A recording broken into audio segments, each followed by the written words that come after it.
Olá pessoal, tudo bem? Como vão? Então, para o nosso primeiro estudo, vamos ver noções gerais de direito penal, certo? Como havíamos programado no cronograma, né, que eu disponibilizei nos highlights. Da doutrina, do Rogério Sanches Cunha, né, primeiro capítulo, certo? Então, sem mais delongas, vamos entrar necessariamente no conteúdo. Hoje vamos tratar sobre a definição do direito penal, né, seu conceito, o que é a ciência penal, a criminologia, a política criminal. Vamos ver o que é o funcionalismo penal, quais são as categorias do direito penal, o que é a privatização do direito penal e, por último e não menos importante, quais são as velocidades do direito penal, certo? Todos esses conteúdos entram no capítulo sobre noções gerais de direito penal, certo? Então, sem mais delongas, vamos iniciar aqui. Então, existe uma pequena discussão doutrinária acerca de se realmente direito penal deveria ser chamado como tal ou se a nomenclatura, a terminologia adequada seria direito criminal. Por quê? Tem-se que direito penal não é tão somente pena, né? O direito penal, ali criminal, ele também trata sobre garantias, né? Sobre direitos e garantias fundamentais, sobre mandato de segurança, né?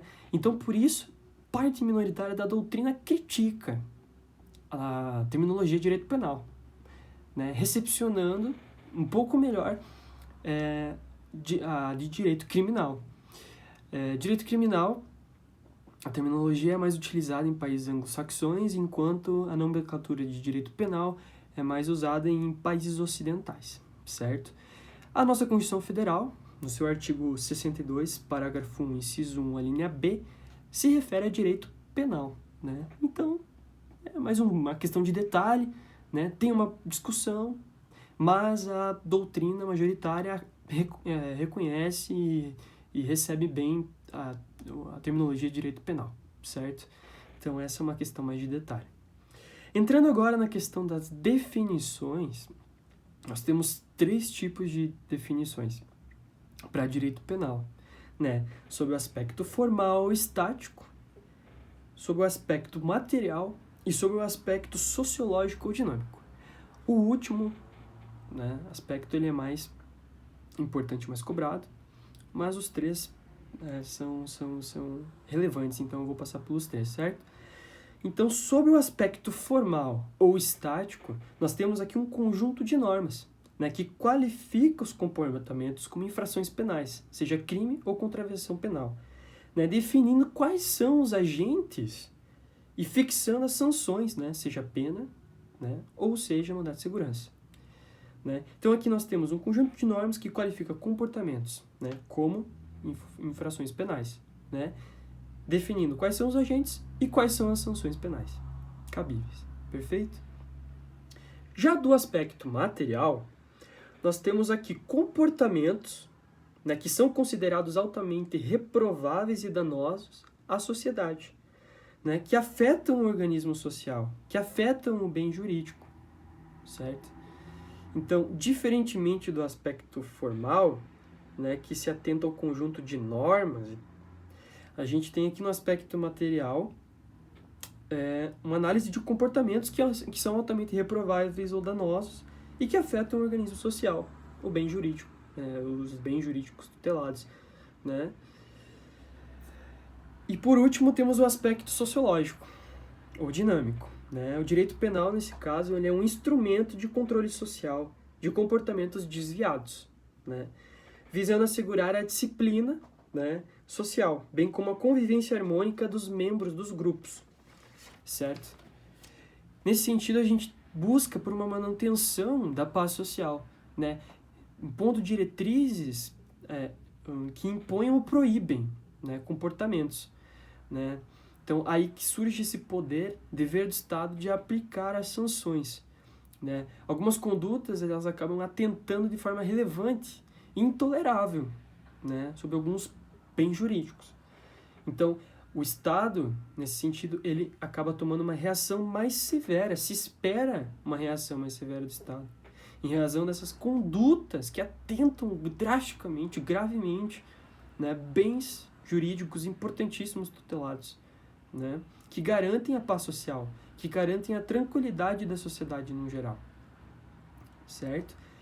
Então, essas sanções de caráter penal, elas são regradas pelo direito penal. Quando eu falo sobre um aspecto sociológico, dinâmico, é importante lembrar de um princípio, né, que é o princípio da intervenção mínima. Agora, Johan, por que eu tenho que associar, né, essa definição sobre aspecto sociológico dinâmico com o princípio de intervenção mínima? Porque aqui se tem o quê? Aqui se tem um objetivo voltado ao controle social, né, em razão dessas condutas desviadas, né?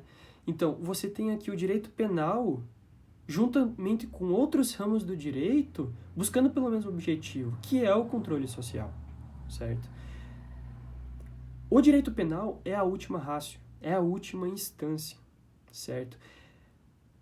O direito penal ele é aplicado quando os outros ramos do direito se mostrarem ineficazes ou não tão eficazes quanto o direito penal, certo? Quando o direito empresarial trabalha, ele busca o controle social. O direito civil, ele busca o controle social. O direito trabalhista busca o controle social. E quando estes se mostrarem ineficazes, aí se vem o direito penal, que é a última ratio, que é a última instância de apoio, né? Então, nesse sentido, basicamente, que se tem essa situação, certo? Deixa eu dar uma olhada aqui.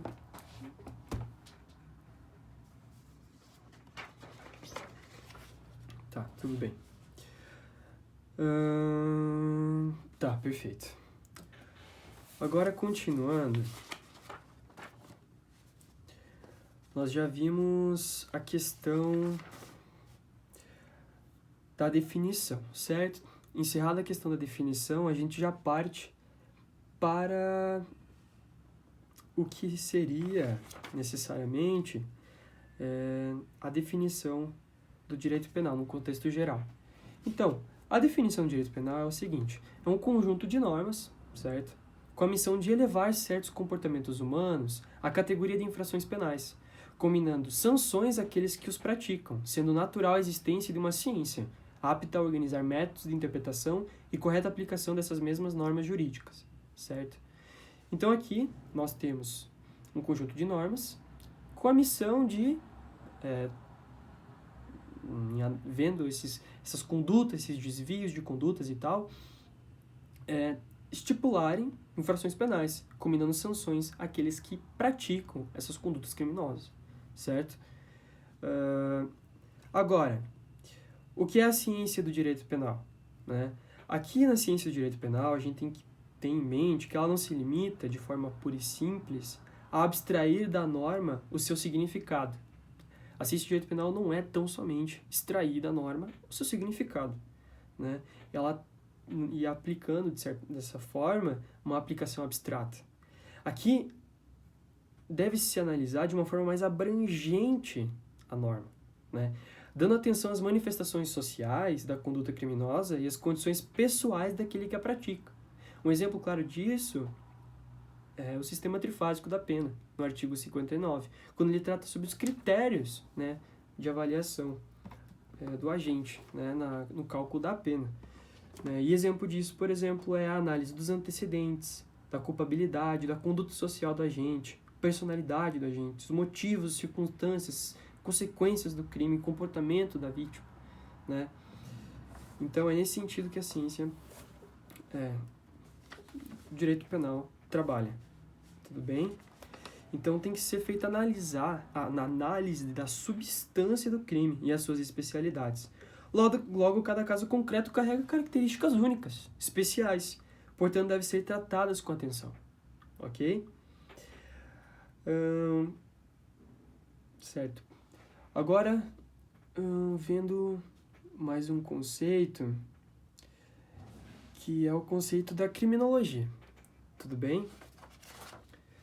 Vamos ver aqui. Certo, perfeito.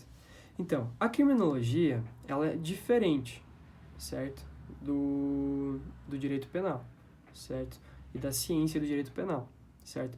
Enquanto a ciência do direito penal se atém às normas, às sanções e afins, a criminologia, ela tem um estudo diferente.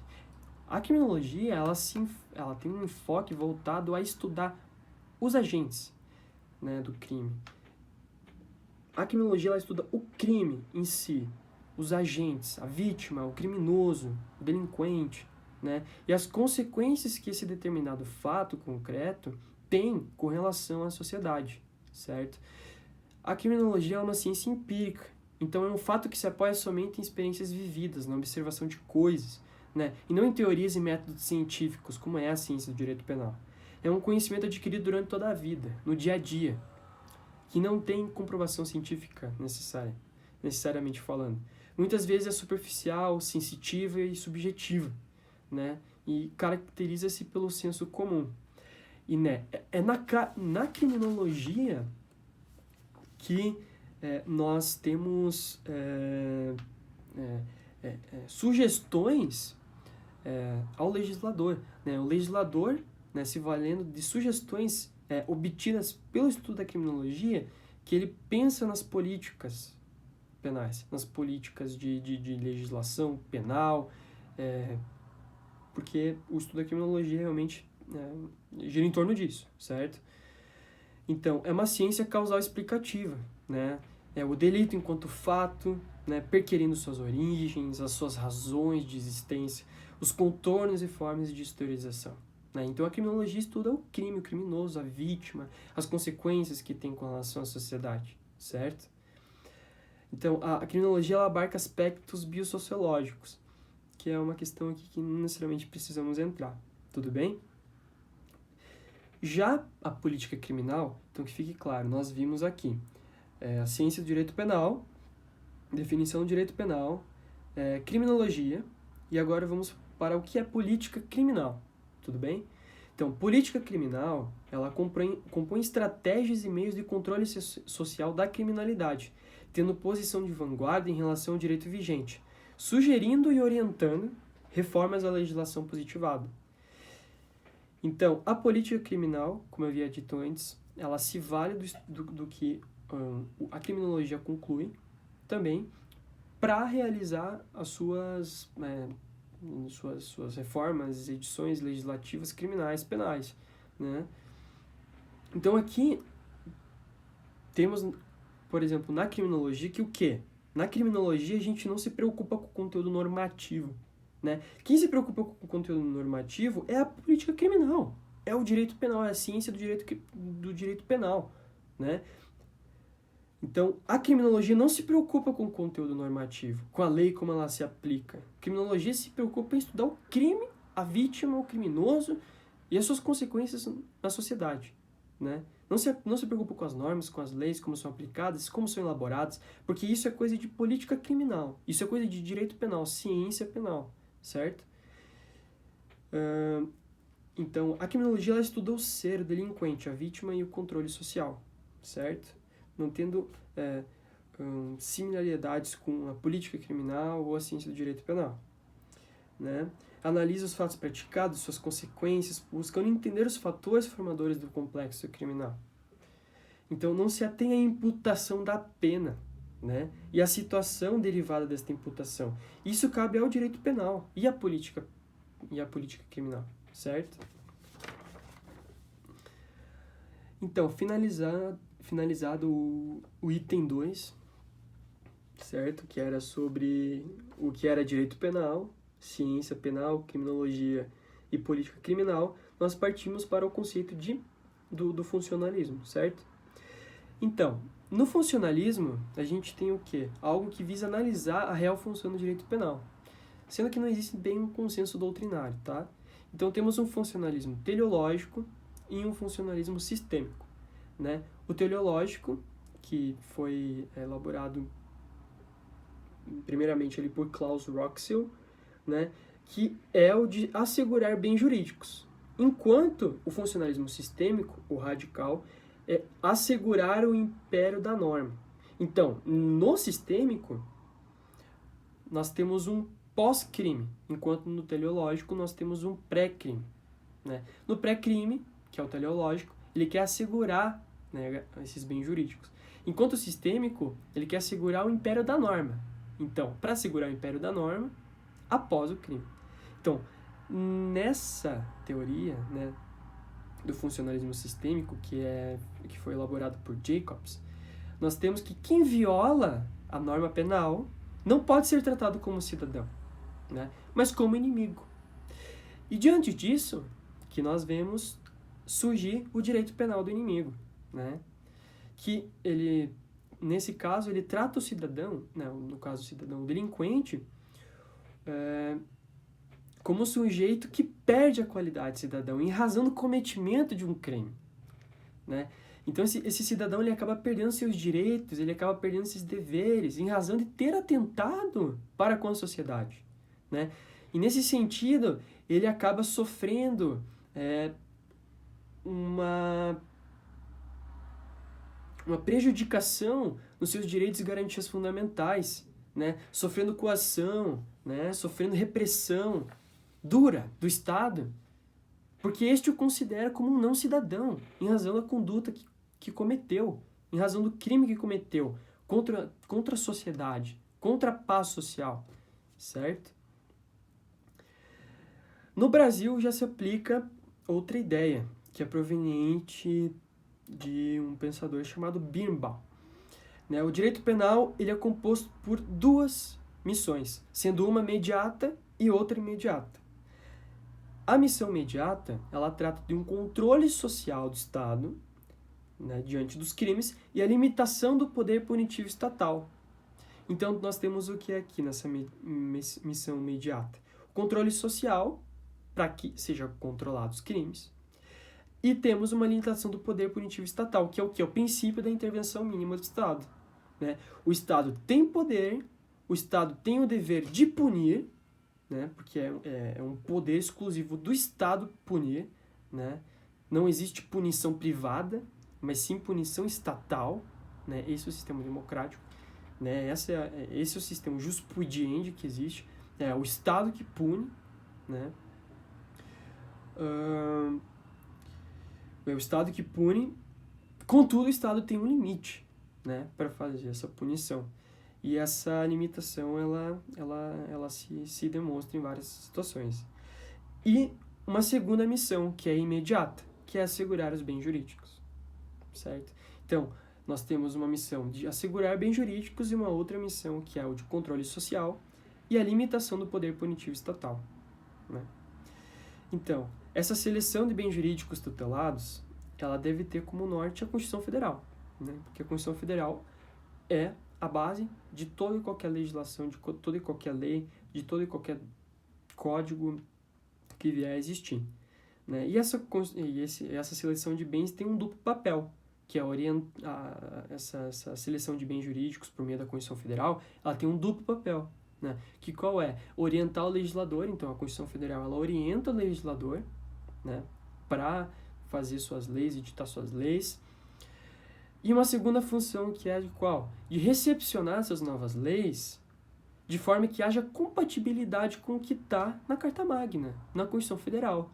Né? Caso contrário, existe um conflito de normas. Né? E uma norma em conflito com uma Constituição Federal não é o ideal, não é o objetivo. Né? Por isso que a Constituição Federal fica com essa função de controlar, de filtrar.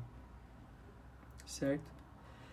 Então, agora finalizada o tópico do funcionalismo, vamos entrar nas categorias do direito penal.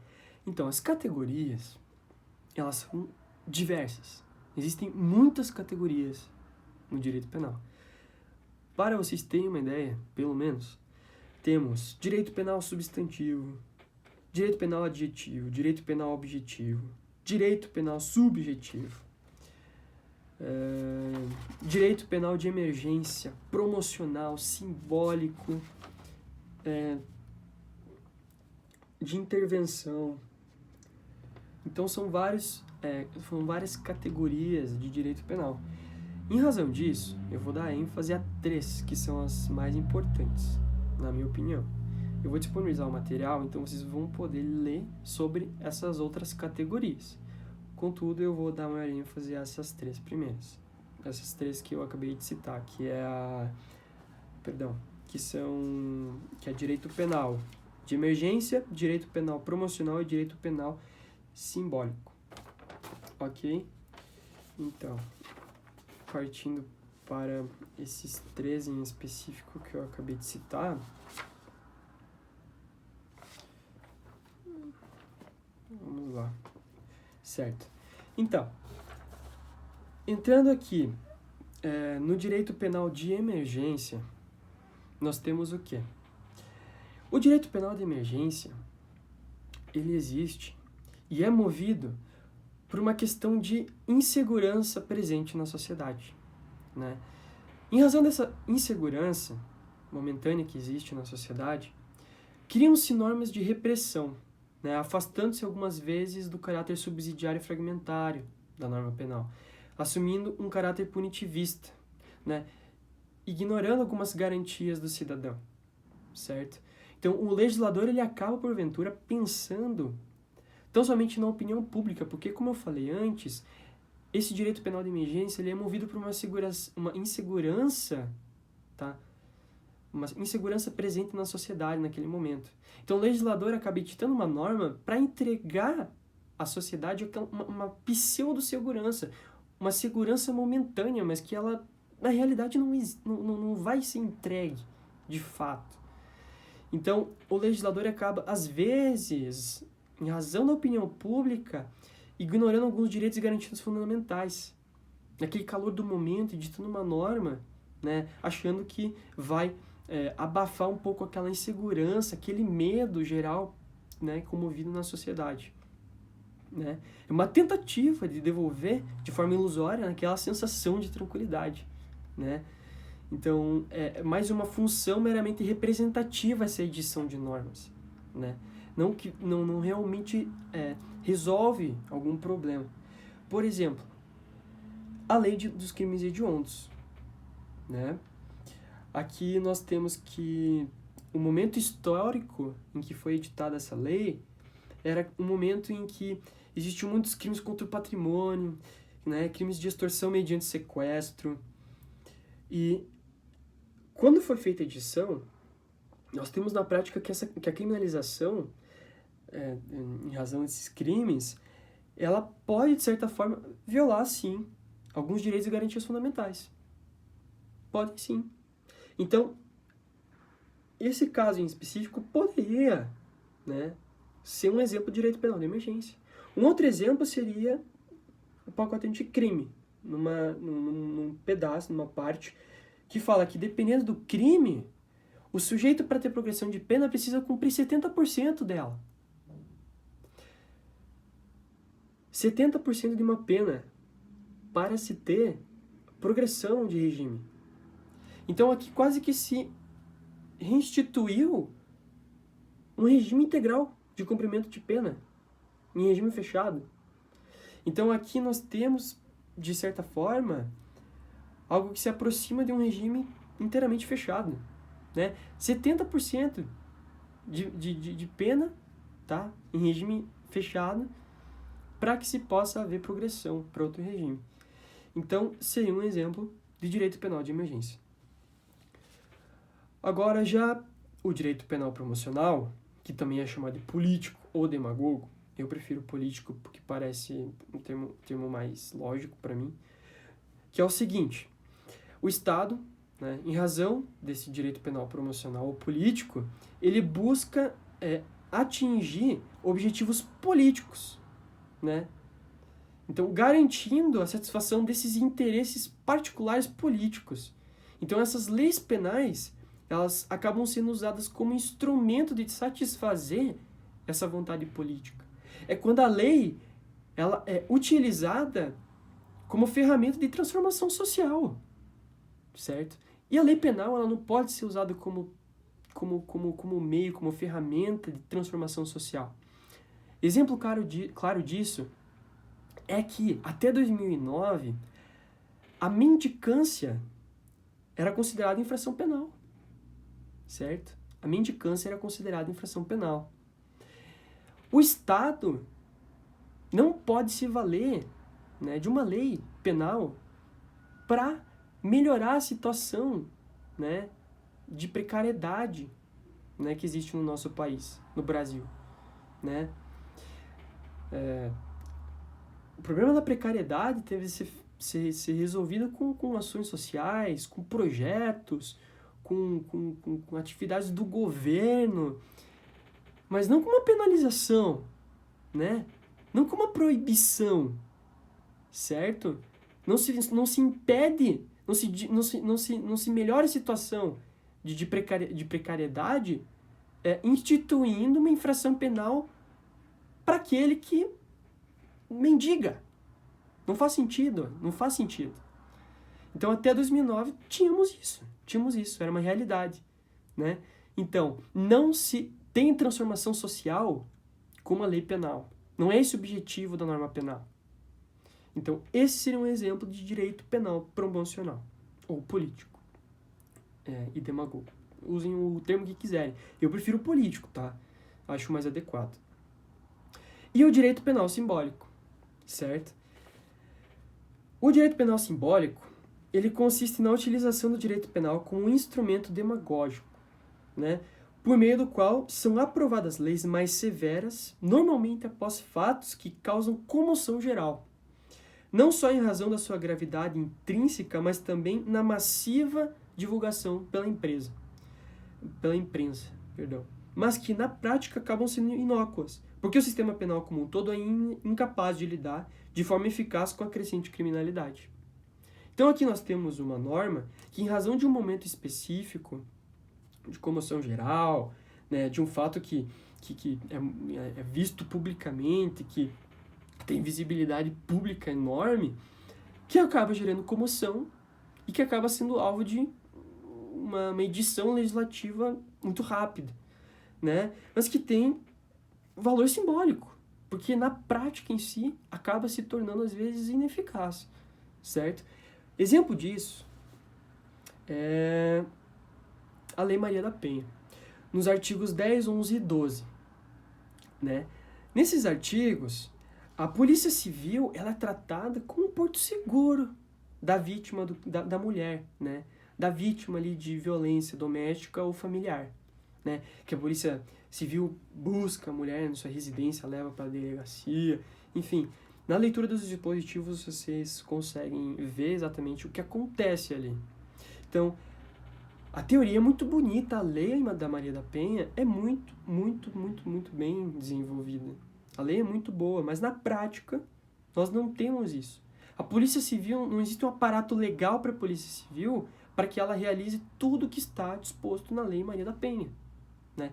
Então acabamos tendo uma discrepância entre o que existe na teoria, que é a lei, e a prática, né? A Polícia Civil acaba ficando desamparada para realizar o que está sendo prometido, o que está sendo garantido, de certa forma, na teoria, aqui, né, na lei. Então, esse é um exemplo de direito penal simbólico. Tudo bem? Agora, já chegando nos finalmente, temos mais 2 tópicos a serem tratados. Então, quinto tópico é do direito penal e sua privatização, né? A privatização do direito penal. Então, no direito penal, na privatização do direito penal, aqui a gente tenta tratar o destaque do papel da vítima, no caso, no âmbito criminal, né? Aqui temos uma criação de institutos penais e processuais penais sob o enfoque da vítima, né? Preponderando seu interesse sobre o punitivo do Estado, né? Nesse cenário, a gente possibilita uma situação em que seja aplicada uma justiça consensual, né? Pensemos o seguinte, a maioria, até um tempo atrás, se existia uma sensação, existia uma situação em que a justiça ela era muito conflitiva, né? Por exemplo, promotor de justiça e advogado réu. Promotor conflitando com o advogado do réu e conflitando e entregando para o juiz, né, ao final do processo para que tomasse a decisão. Então o código era do juiz, né? Contudo, com a aplicação da justiça consensual, nós temos hoje formas, né, mais colaboradas, formas mais interessantes de se trabalhar consensualmente a resolução da lide, né?